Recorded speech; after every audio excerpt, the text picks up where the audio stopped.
All right, guys, welcome back to the channel. Today we're going to be going over some hand fighting techniques, specifically talking about a stance that I've been playing with and that I've been teaching some of the students here at Kata. Before we get into it, if you guys can like and subscribe to support our channel, it would be much appreciated as we want to keep bringing you guys more content on a consistent basis. But let's get into it, okay? So what we're talking about is the Philly shell. So if you guys, if you're a martial arts fan or you watch boxing, you know the Philly shell stance, right? Like Floyd Mayweather was famous for it, right? You kind of have the lead shoulder up, right hand high, right? And you're rolling off shots. So I've been kind of playing around with this in the stand-up because I feel like the biggest gap in takedowns in jiu-jitsu is not so much the takedown options. It's one, how to put them together, but two, having a system of hand fighting.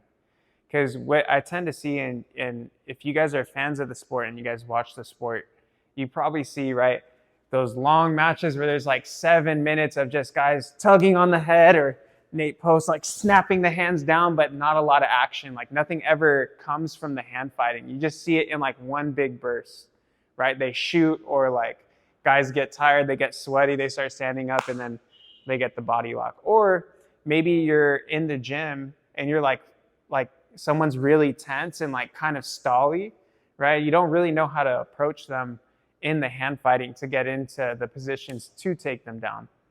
So that's when I kind of started playing with this Philly shell. So the difference obviously from striking is I'm going to have my strong hand forward, okay? And I'm literally just going to have my stance somewhat like this, okay? If you guys, actually what really inspired it before Floyd Mayweather was Bruce Lee. If you martial arts fans, right? He talks about his fight stance, right? And I have the old Tao of Jeet Kune Do book, and I saw him talk about this stance, and I looked at it and I'm like, man, that would actually be a hard stance to engage. Like if I was going to take someone down like that in grappling, and I just started playing around with it, and I'm going to show you guys kind of the system I put together. So let's talk about the stance again. I'm going to have my right leg forward if I'm right hand dominant. My lead hand is just going to go to my stomach like this, and I'm going to lead with my shoulder. My left hand is just going to be by my chin. And I know there's not going to be striking, and it's going to look funny. But as I show, okay, with Nate, you guys will see why we stand this way. Because much like in a fight, okay, if your stance presents less targets, okay, it kind of already makes your opponent hesitate to make contact, right? Think about it, especially in striking. Like if someone stands in front of you like this, showing their defense, it makes them less, they don't really want to engage as much because they're kind of like, man, I don't really see anything open, or your opponent looks too ready. So when I stand like this on Nate, right, let's just take here, typical jiu-jitsu stance guys are like this, a little more upright, and they're going to look to reach for the hands. Everyone likes to go post or collar tie first, okay? When you understand hand fighting, usually the first thing that you can access are the wrists. After the wrists comes shoulder posts and collar ties, and then from shoulder posts and collar ties are underhooks. So if I stand like this, okay, Nate has no wrists to grab. Okay, that's one. So he has no targets to grab wrists, which means that he's going to go straight into the second phase, which he's going to look to shoulder post or collar tie.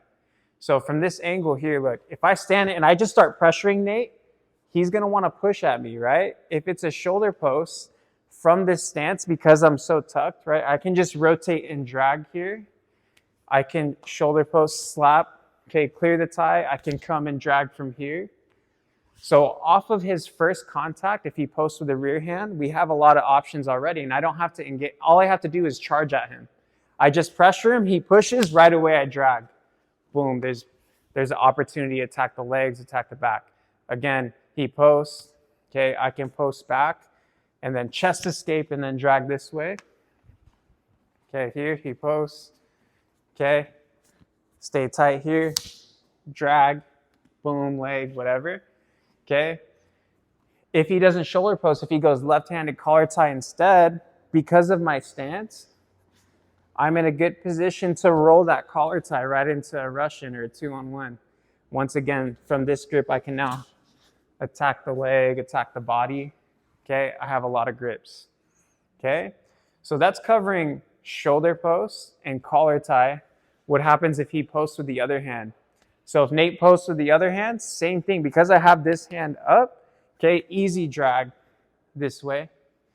Okay, if he collar ties with that hand, because I have this hand in, I'm going to win the inside grip. So for example, if I pressure here, I rotate and go ahead, throw it slow. Boom, almost like a punch, like I'm blocking a punch. And then now I win the inside grip. I can push, and then once he pushes back, I can use that to duck under.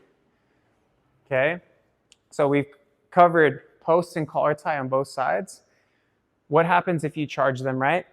Okay, and Nate doesn't want to engage, but he tries to blast, like he tries to shoot on me, sorry, not shoot me. Boom, right here, look at my stance again. Okay, whether Nate shoots with his lead shoulder, go ahead. I could stuff right into an over-under. If he tries to shoot cross-body, again, I have my arms ready to down block. So this stance covers basically anything your opponent can do to you, right? And same thing, if he tries to crash in an over-under, I just have to monitor that lead wrist. So now I have an underhook, Nate has nothing here. Again, if he tries to crash in, boom, here. And then now from the over-under, we could drag or play from that position. So how I would recommend, right, if you guys go to the gym, okay, just play around with it. Literally walk at your partner, right? And a lot of people will be intimidated by that confidence of just running straight at them. So like if me and Nate were sparring, right, I'm just going to come in like this, okay? If he does none of those posts, at the best, or at the very least, I'll end up in an over-under position with double inside ties, just based off of my stance. Even if he were in the open stance, so he has a left leg lead, okay, if I crash in, again, here, everything's the same, but control the wrist, inside tie, underhook. Okay, you just have to march at them like this. Again, if they shoot, your lead hand's ready to down block and dig underhooks.